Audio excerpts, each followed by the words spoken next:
Hello and welcome to Everyday Oral Surgery. This is your host, Dr. Grant Stucki.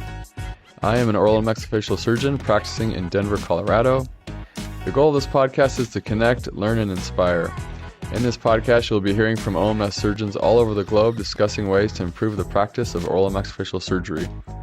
Most information shared in this podcast will be based on personal experience and opinions, so please supplement what you learn here with approved research studies. Without further ado, please enjoy today's episode.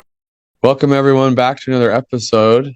Today I'm with Dr. Julia Jackson. She is an oral and maxillofacial surgeon practicing in Virginia. Julia, thank you for joining us on the podcast today. Thank you, Dr. Stucki. It's good to be here, and I can't wait to introduce myself to your listening audience. Yeah, same. Excited to talk to you. Could you start by just giving us kind of a brief history of your training, your background, and kind of your current practice setup? Sure. Let's say in 2005, I graduated from Temple University School of Dentistry. At that point, it wasn't called Kornberg yet, so I still have the original Temple Dental graduation certificate. I have a DMD degree in Philadelphia. I'm from Philadelphia. In Philadelphia, you can get a DMD from two places, Temple and Penn. So they're kind of rivalries. And because I'm from Philadelphia, I know the Philadelphia kind of history between Penn and Temple. So it was good to be on the clinical side. Penn is more research-based and Temple is a clinical-based program. So I'm really good with my hands.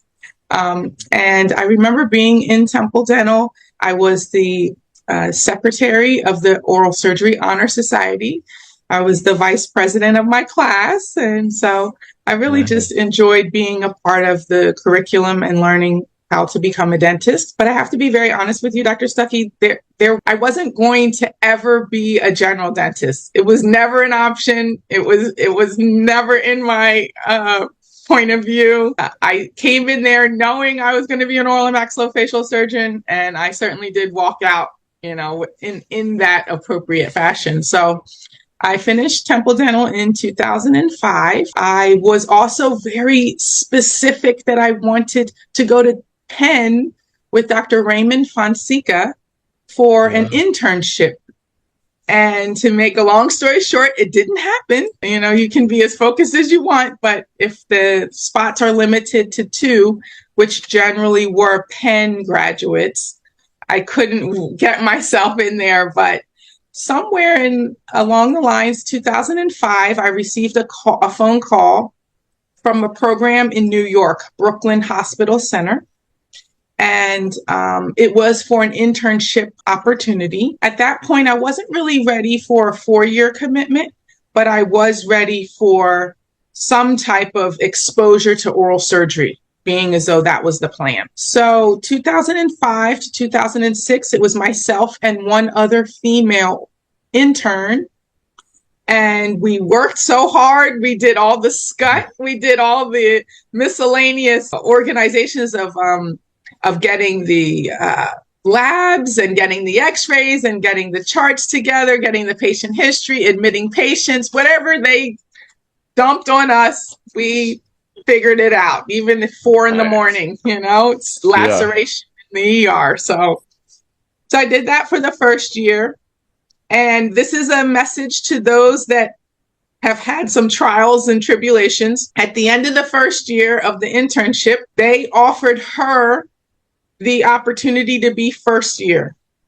And they didn't offer it to me. I said, why? I'm working just as hard as Ann. What's going on? And they said, well, we'll give you an opportunity to do another second year. I said, okay, no problem. And Ann, terrible, she looked at them and said, I would never be a resident here. You treated us horribly. You were not friendly. You didn't nurture us. I would never put myself in this position. I said, Ann, what are you talking about? So Ann wandered off. I guess she went to Wisconsin. She never became an oral surgeon. I took the second year position, again, working myself to the quick. And loving it, Dr. Stucki. I would do it again if I could. You couldn't take it away from me. I would never like try to erase that point in my life. So now second year, I learned two things I learned, and this is for your listening audience. Number one, apply to more than one program. Do not limit yourself because only life has all these options. Don't be too picky. And two, don't say no if someone offers you an opportunity. Always take it. We don't want to. I think there's a statement: don't look a good gift horse in the mouth. If someone's offering you something, you say yes. Don't say no. Right. So the second year, they offered the opportunity to the second intern. Again, another, I guess someone could say slap in the face, but it just really encouraged me to keep going. And I had done a couple of interviews, including a 6-year program at Drexel University and also a program in California. At the time, it was called King Drew. And so I kind of knew that I had more concrete options at that point. And this is, 2007. So I'll have to wrap this conversation up. And so I got into Howard University.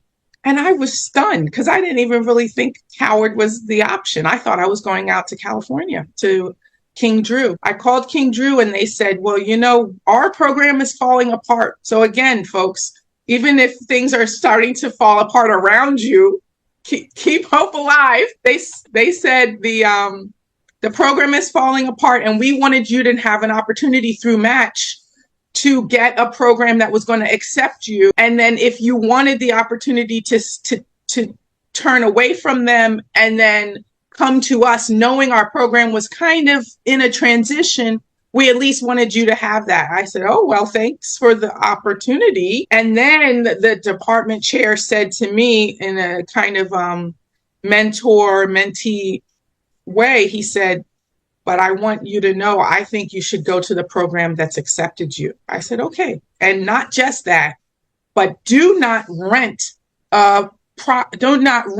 where you're going to live. He said, you're going to be in this 4-year program. Don't give your money away to a landlord. Purchase something. So now I have a lot of information and I'm trying to figure out what is my life going. I thought I'm going to California. Now it looks like I'm going to Washington, D.C. Howard is a whole nother type of school. So I say, okay, let me figure this out. I had saved money because I lived in New York, and New York, as you all know, has a very high income per capita.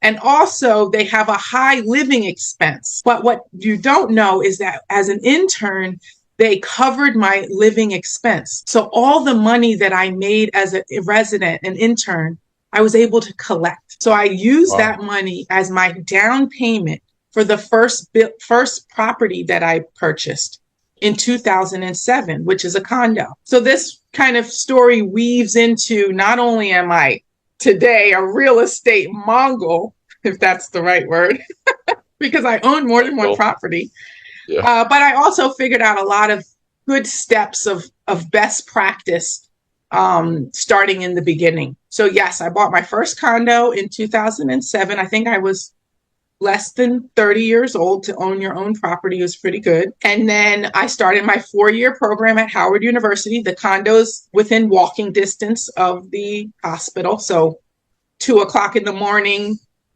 suture circumstance or laceration really didn't disturb me. I did the 4-year program, and then in 2011 I finished, and I moved back to Philadelphia to work in an oral surgeon's office who took out my wisdom teeth when I was a little kid. He was my dad's tennis partner. And so Dr. Scott was a family friend and a strong mentor. And he was really proud of me for finishing, finally oral surgery program. And so really I did take 6 years to do oral surgery because I did the 2-year intern and then 4-year program.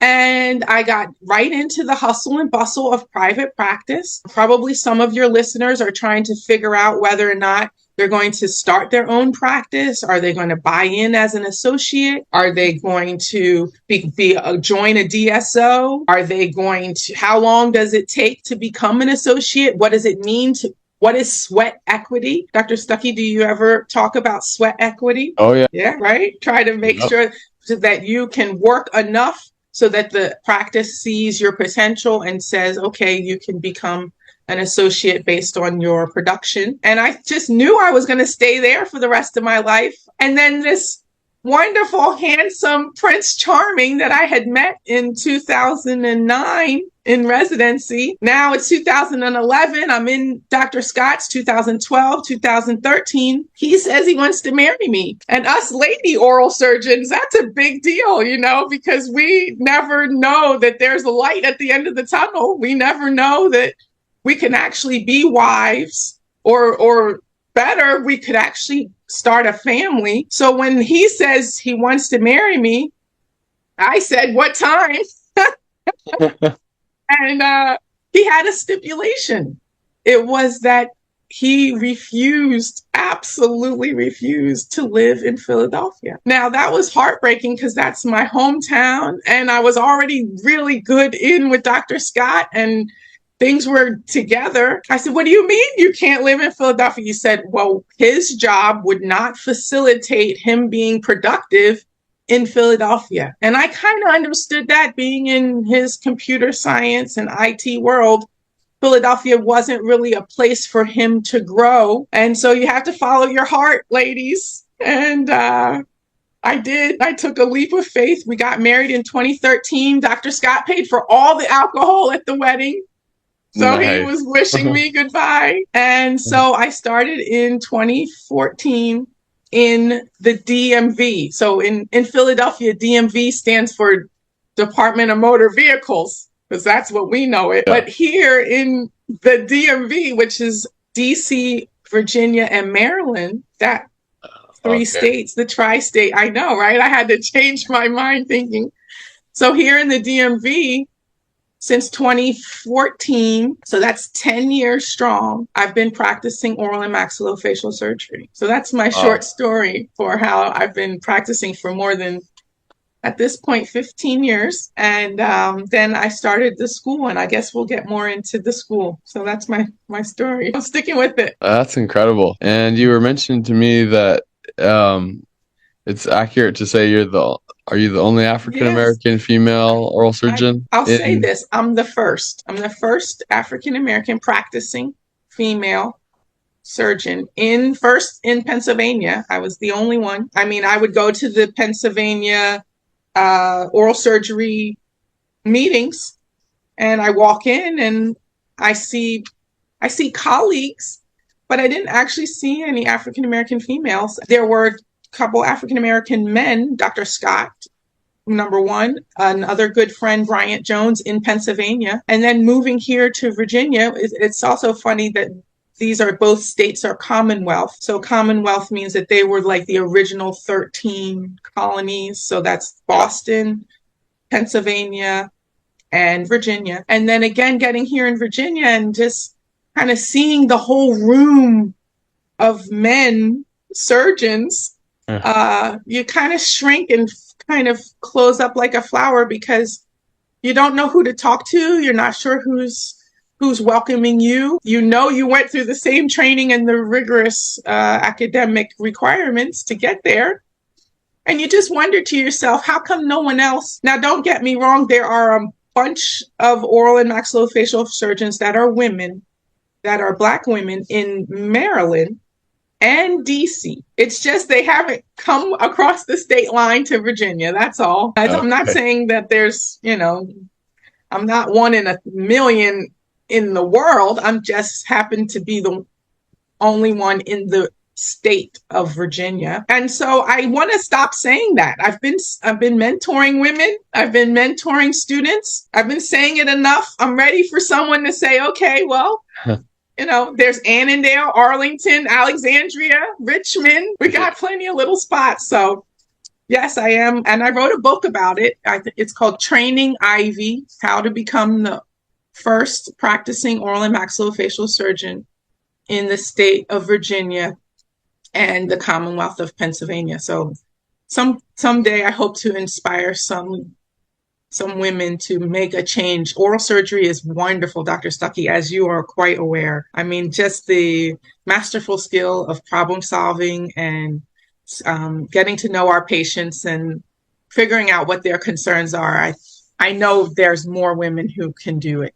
So I support anyone Sure. who tries. Absolutely. I love that. That's so awesome. Can you talk to us a little bit about the school that you started and Oh, yeah. all that? Okay. Yeah. So I was talking to Dr. Stuckey the other day. I say, sir, it's never too late to plan for retirement, never too early to plan for retirement because, you know, I have this little saying where I say, we need to think outside the socket because we're always so focused. We're always so geared to those two little spaces and the little interradicular bone, two little circular oval shapes for a two-rooted tooth. Yep. And we're looking so carefully at that interradicular bone. We're thinking about how we're going to hit it with our pilot drill so that we can place an immediate, because we do not place implants in the mesial or the distal. We place it in the interradicular bone. That's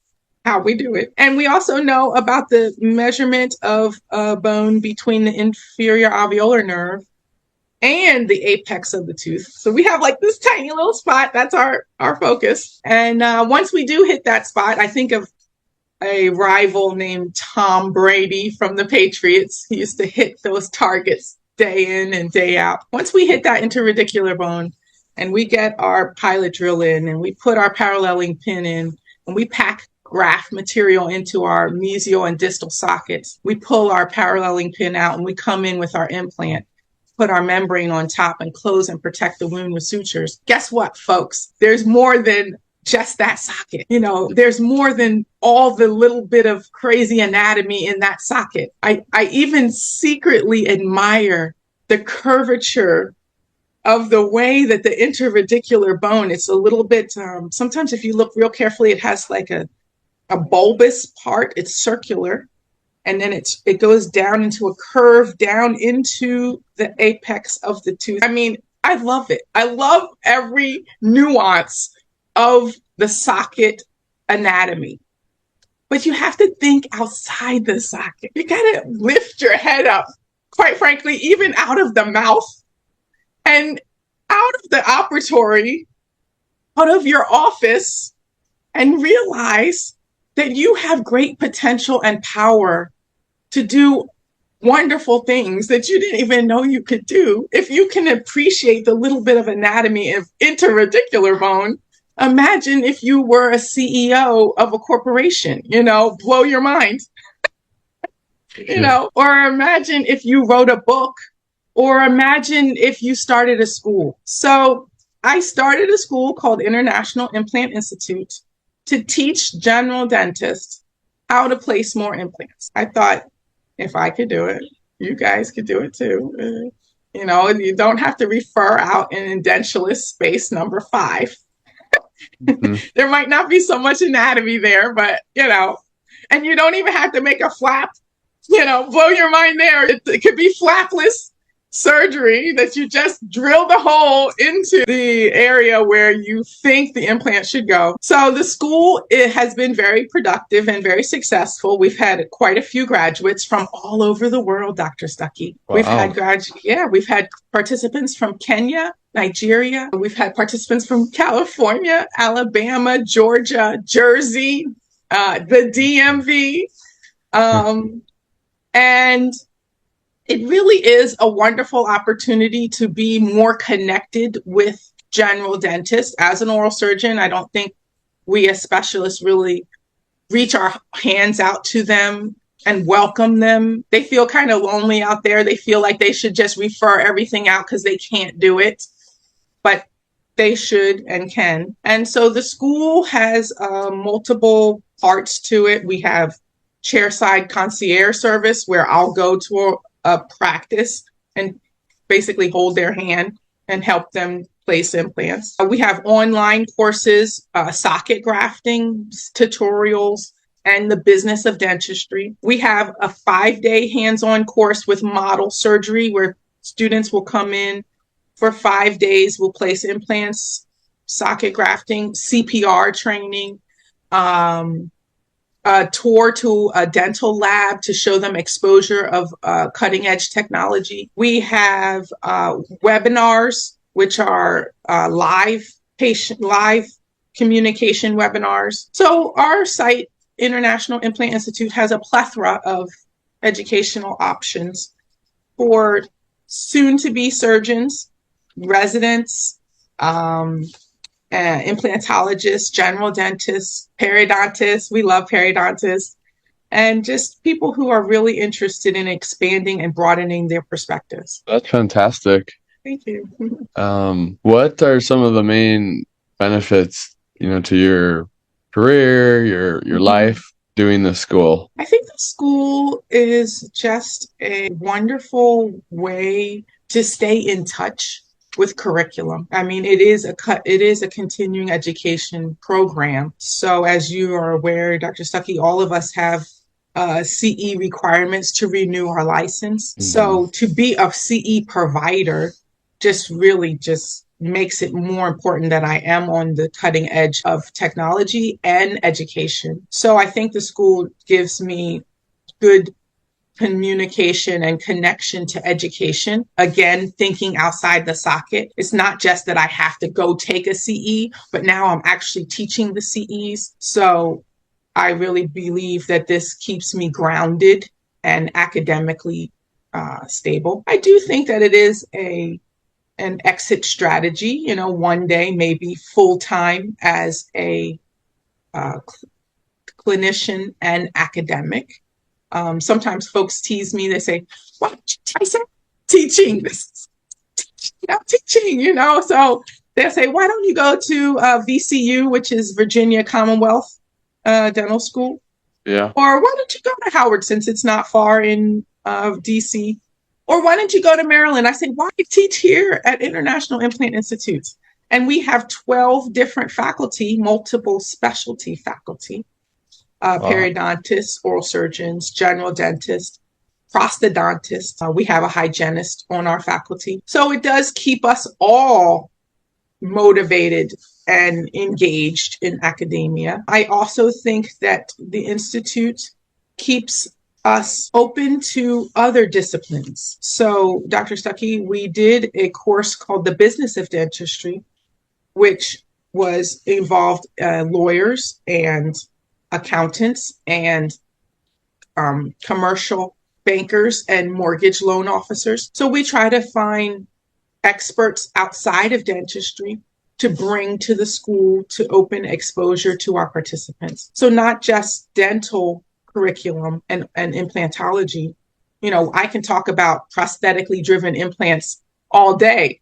But if we find out that we need to have a conversation with a CPA about a P&L, you guys are like, "What's a P&L?" Exactly. You should know a profit and loss statement is regular verbiage in business, or quite frankly, SEO or ROI. I got a whole new alphabet thinking outside the socket. ROI is return on investment. SEO is search engine optimization. This has to do with marketing. We don't talk about that. When I was in dental school at Temple, I didn't even know we needed to know about marketing. So I think it just opens the eyes of the participant and us as faculty of some of the things that are important outside of dentistry. Nice. I mean, I know there's probably a lot of oral and maxillofacial surgeons, and I'm sure periodontists who maybe don't or maybe aren't sure but don't feel comfortable teaching implant skills to general dentists. And there's probably a fear that if you teach them, then they won't refer. Have you found that to be the case, or what have you found to be true in teaching a general dentist to do implants? I'm going to start with the first part of the question, and I'm going to talk about the word fear, because believe me, teaching someone else how to do something well, you shouldn't have any fear there. There's fear is like, I should be fearful when I walk into a room full of strangers. I can't be fearful then when I've said that I have to close up like a little flower, or fearful when I'm looking at the list of people in my class, and I'm fearing, am I going to be able to excel because of the curve of the class academic challenges? I mean, that's fear to me. I fear for myself, but not to fear to help others. How could you possibly have a fear that if you taught somebody something, they might be good at it? I mean, you could actually help them be better in our society. And you know what happens when you help someone be better? You have gained a friend.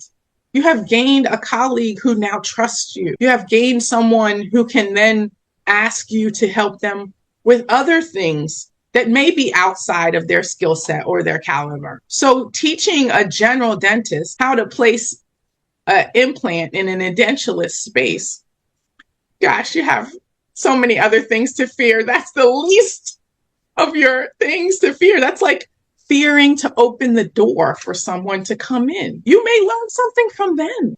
There's so much you can learn. They went to dental school too. So they kind of know tricks of ways of working with their hands or mastering a project. There's no fear there to help someone learn how to be better. What if your teacher was scared that they would teach you how to be a good practitioner? You wouldn't be able to move forward. We have to all hold hands and move forward. So I want to start with the fear part. So let's say you said it differently. Let's say, well, we as the profession of oral and maxillofacial surgeons want to keep implants only ours. Well, that's ridiculous because general dentists were placing implants before oral surgeons. Hope you all knew that.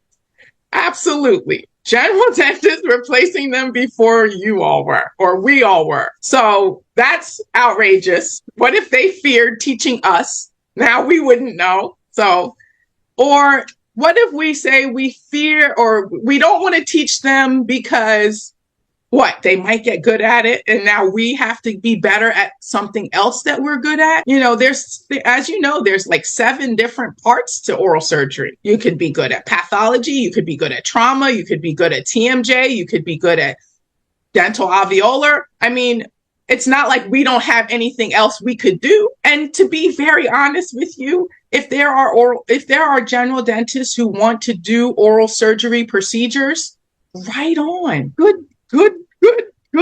Be better practitioners. We don't need any more people with dentures that are coming out. We don't want to have them use Fixodent. We want to make an army of practitioners who can place implants. We want public health to no longer need to have grandmom have her removable denture. We want public health practitioners to place 2 implants on the mandible so that everybody can have implant retained dentures. Wouldn't you agree, Dr. Stucki? Yeah, I mean, that's definitely a better world for patients. Everyone. Right.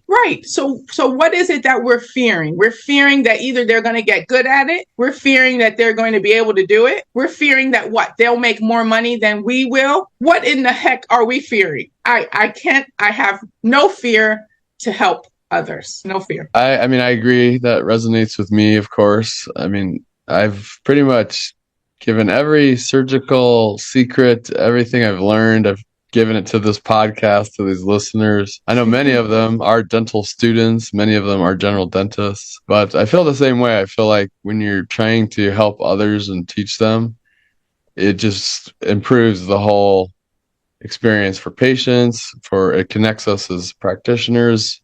And in the end, it benefits you as well. It just always comes back to help you in some way. So it's a good thing. Absolutely. I used to get I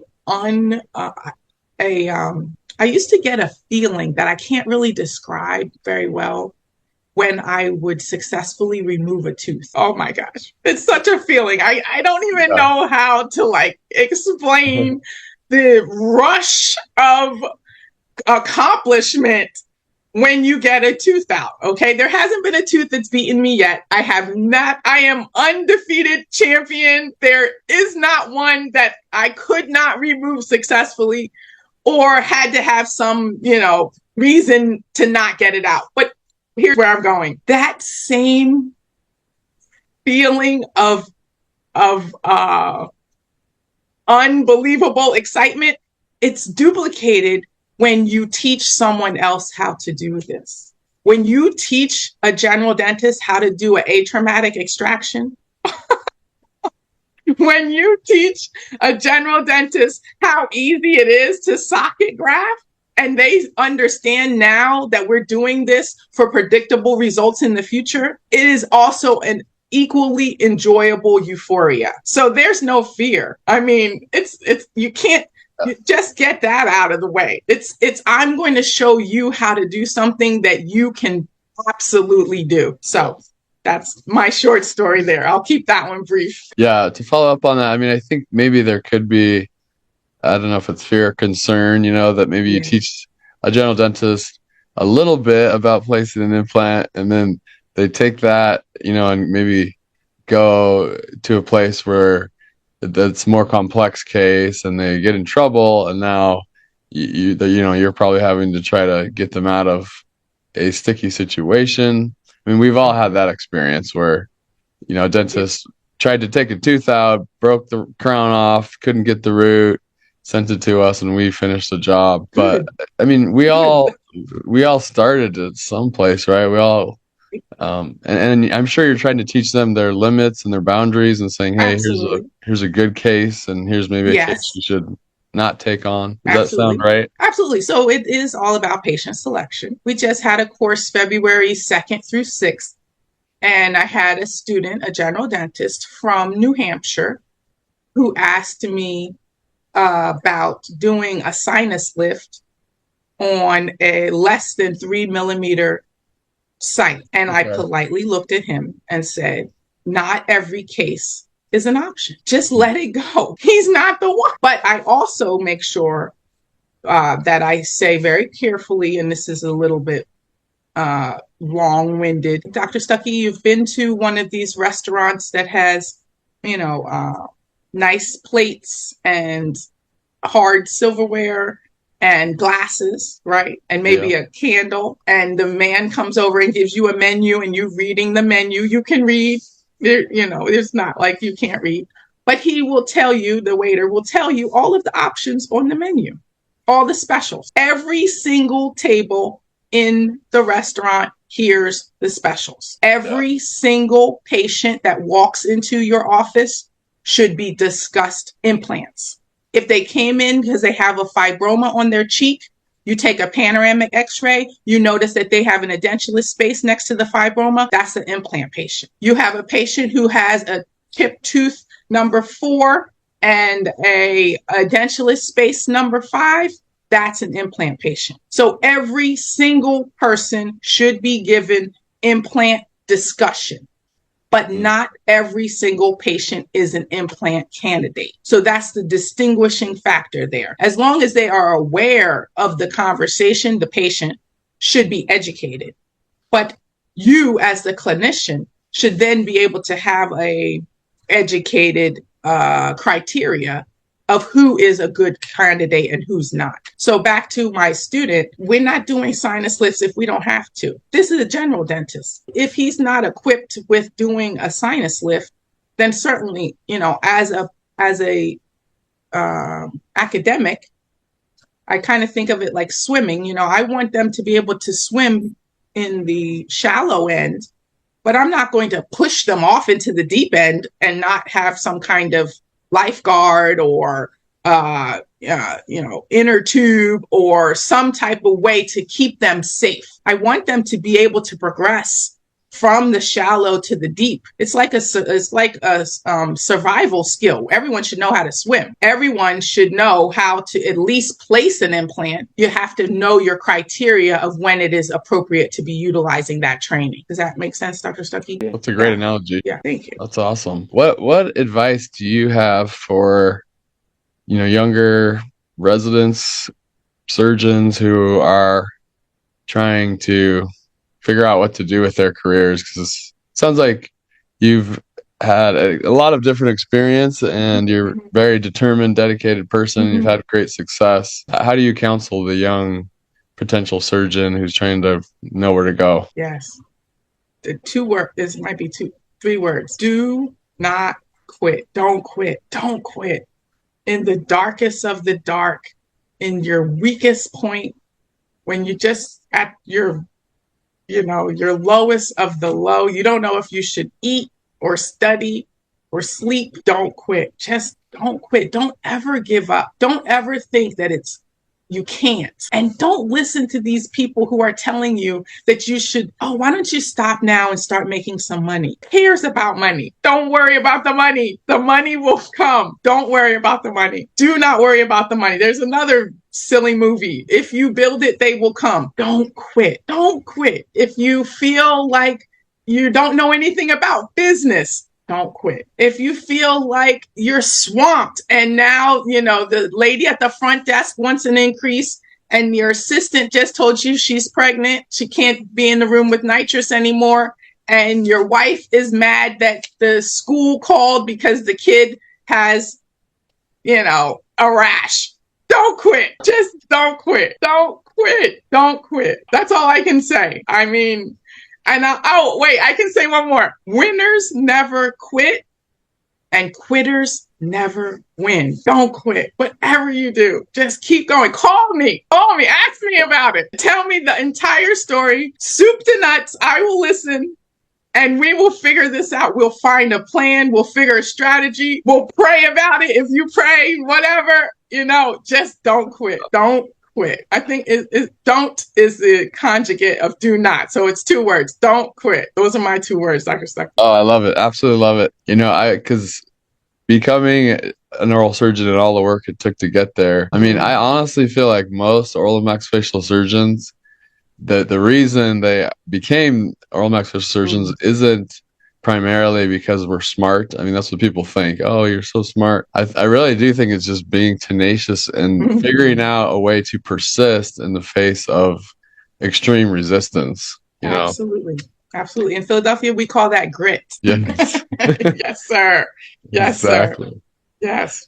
Yeah. And I love that comment about not quitting, especially for the money, because I feel like almost all of us have a story of being pitted up against a situation where it was like, we could potentially make more money, or we had to make that decision. Do we kind of give up on our dream to be an OMS now because it looks so daunting, and just make the fast money as a general dentist or some other means of earning money? And you have to kind of have a vision and say, hey, this really is what's best, for me in the long run from an educational and even a financial position. But it's very hard to sometimes have that vision when, things are kind of closing down on you. My story that I come back to is I was a first-year resident, and I was just horrible. I mean, my first couple months were just abysmal, and my program director had this meeting with me and said basically that. He's like, you're pretty bad, and I'm not sure I'm not sure you're going to make it, basically. And I went home after that meeting and I was so depressed and thought, he's probably right, maybe I'm not meant to be an oral surgeon. And I talked to my wife, and she said, no, you've come too far to quit. We'll do whatever it takes to make this happen. And so she kind of slapped my face and poured the cold water on me. I'm lucky I had her. But I think most of us have an experience like that where it's very tempting to just quit and say, this isn't meant for me, or I'm not, X, Y, and Z. I can't make it. What do you think about that? I think that not everyone has a wife like you. Exactly. And some of them are sitting in a dark room on their own, looking at the sky or the walls, the ceiling, and wondering, how long is this going to go on? And why do they keep dumping on me and telling me I can't do it, and telling me that no, oral surgeons don't look like you. What the hell does that mean? What? They don't look like me, right? Don't they have 2 eyes and 2 ears? I mean, the things that the people will say to you to take you off of your path, just don't quit. You can't. My dad used to use the analogy of in New York City, they have the horses that carry the carriages, and the people sit in the carriage and the man rides the horse, and the horse has to, because this is in the traffic of New York City, there's hustle and bustle, there's taxis, people honking, buses, and the horse has to have blinders on, because if he sees all of this, then the horse will scare and run with the carriage. So my father would say, you have to have your blinders on. You have to focus like this. Don't be distracted to the left or the right. So I know that there's some young woman or male or person in general who is sitting there wondering, well, they told me I should go to peds. I'm really good with kids, but I want to be an oral surgeon. Or maybe I should do ortho because it's only 3 years and I'm a wire bender and I don't like blood. Okay, fine. You're a wire bender. You go do ortho. Or I think perio is just as easy or interesting, but oral surgery, oh no, it's 6 years. I don't want to do that. Just don't quit. If it's in you and it's supposed to be for you, that's what I say to that is not everyone's as lucky as you to have a wife. Sounds like this was early in dental school or maybe even in residency. I do know some of my colleagues were married in dental school, but I didn't get married till I was 38 years old. So for the ladies out there who are listening, don't quit.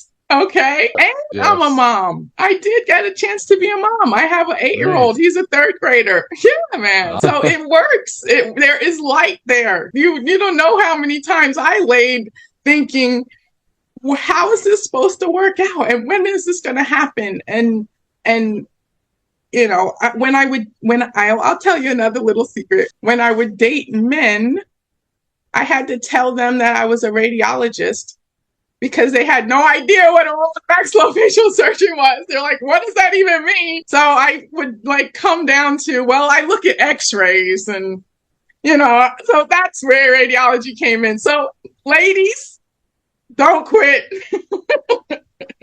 Don't quit. That's all I can say. Great advice. Truly great advice. And and come up with all the skills you can develop to not quit. It takes a lot of life experience, grit, skill to get through tough situations. Yes. Persistence. And I liked your word tenacity. Absolutely. Absolutely. Like trying to get the meat off a bone. Just keep it going. And if you're raising a flap, you'll find the small area between the periosteum and the bone. It'll just fly right off. I love hydrodissection when we're trying to remove tori. You add a local in there. You cut. Easy. No tenacity necessary. It just comes right apart. So absolutely. You if it's spiritual, you go outside, talk to the moon. I don't care what you're doing. Just find a way to keep yourself motivated. My dad used to say, you can't lose with what you choose. I think I would eat popcorn or go to the movies, try to find ways to have some time of normalcy, and also be careful who you're talking to, because sometimes you'll ask someone, don't ask the endodontist how you're going to get into oral surgery. That's not going to work. Ask an oral surgeon. Make sure that it's someone in the field of what you want so you can get to where you're trying to go. Yes. Yeah. One more comment too is I've seen many quit who were incredibly smart people. And what I think when I studied these people and thought, how did that person quit? I mean, so much smarter than me. I came back to a common theme, which was what I thought was perfectionism. People who wanted to be perfect, we're always the top of their class. And then finally they get to oral surgery school and there's something they're bad at. They're told they're bad at. I mean, we know how dysfunctional some of the teachers are in oral surgery school.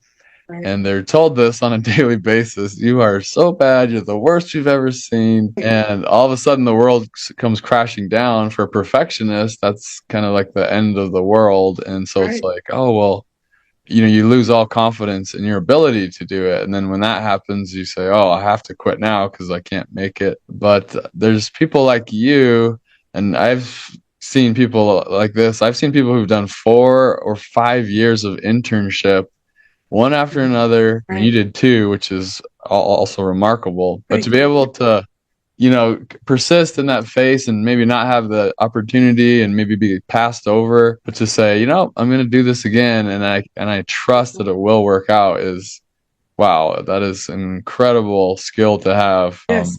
There's a name for that one too. It's called stick-to-itiveness. It is really a word, stick-to-itiveness. It's the do not give up phase. I have a quick story. So when I did start Howard in 2007, it was three of us. It was a male that I knew from New York. His name was Robert, me, and a male named Dominic. And you know that these programs only take about 3 a year, so that's a big deal. And of course, I'm the only woman in my 3, right? So the first year we started together. The second year, Dominic said that he wanted to transfer because I think in this kind of perfectionist thought process, I don't think he wanted to graduate from Howard. I thought, why? Let's just get done with this. What he's talking about. He wanted to transfer out.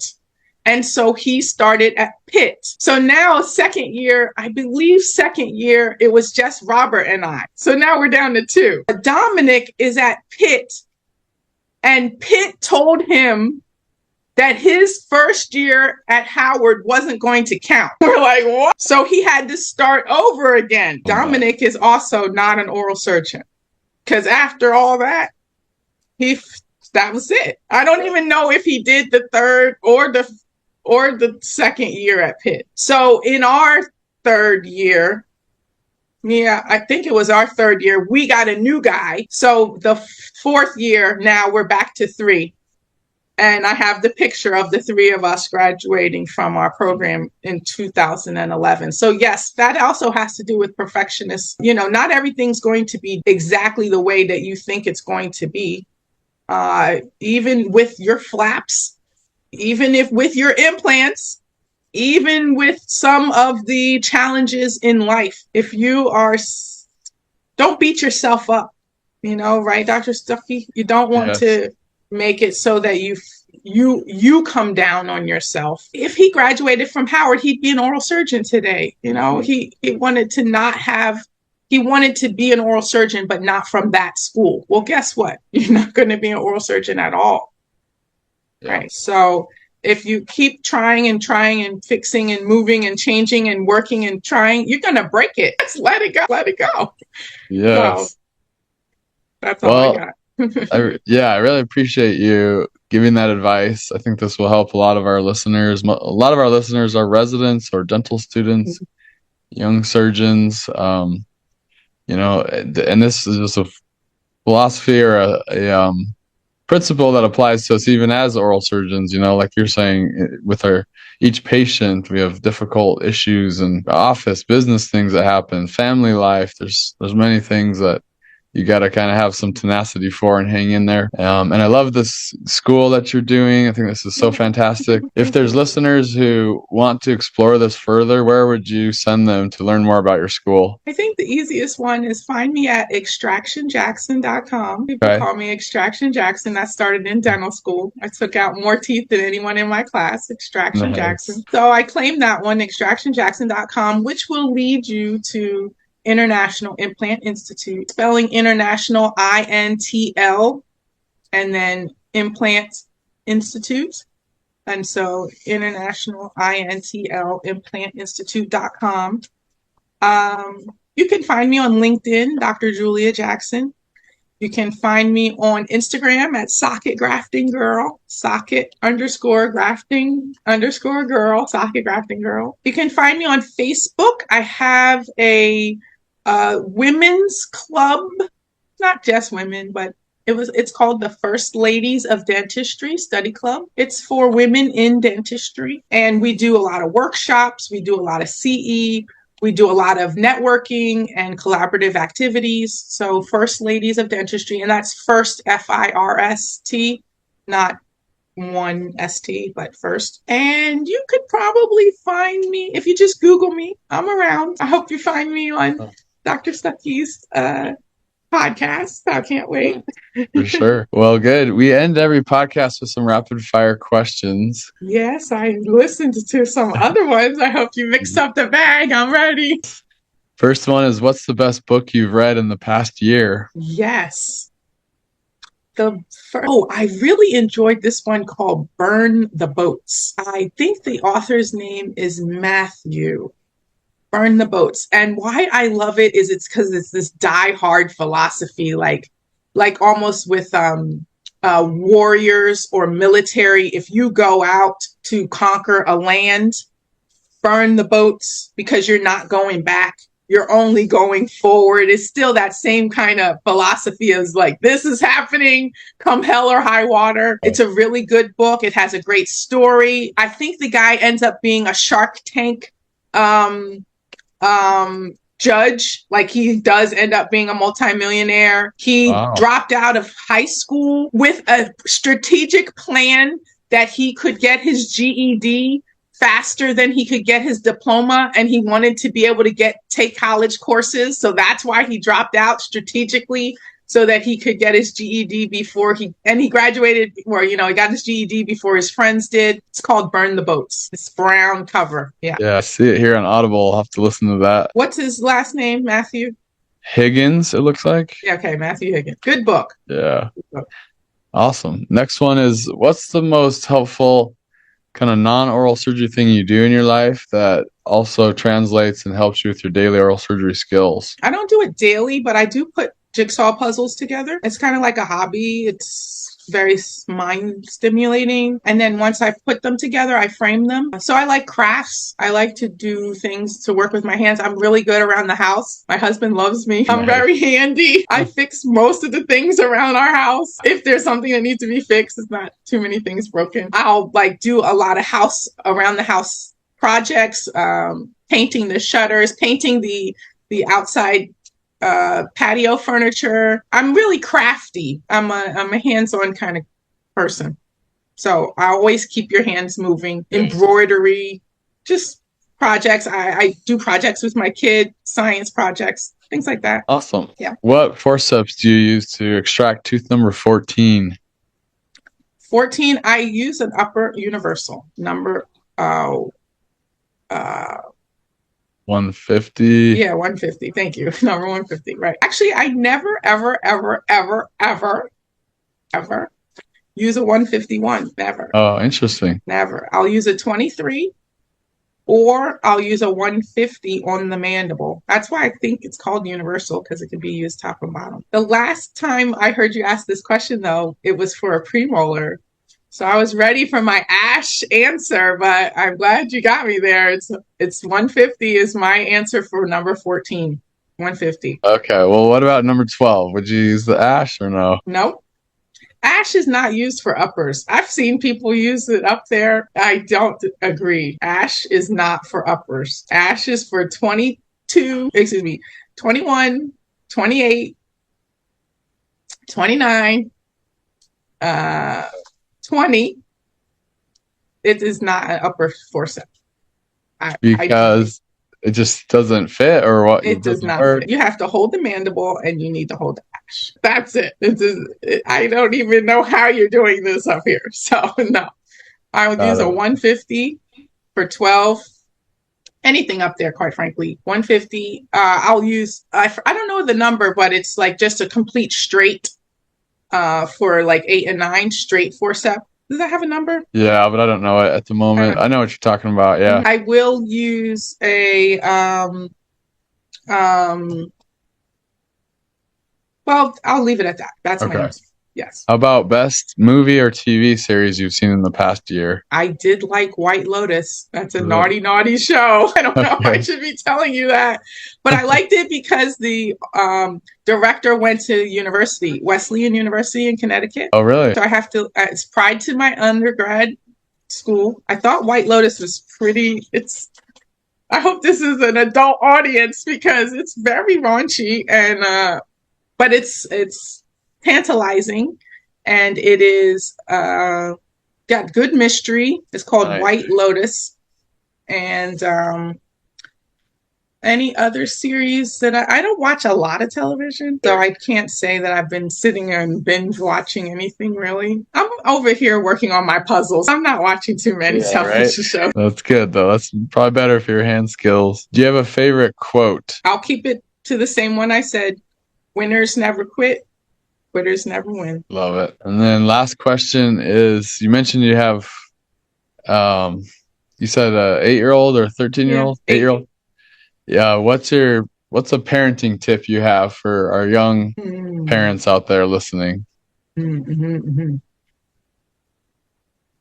Right now, we're in the stage of trying to understand what it means to have respect. At 8, he's in 3rd grade. Okay.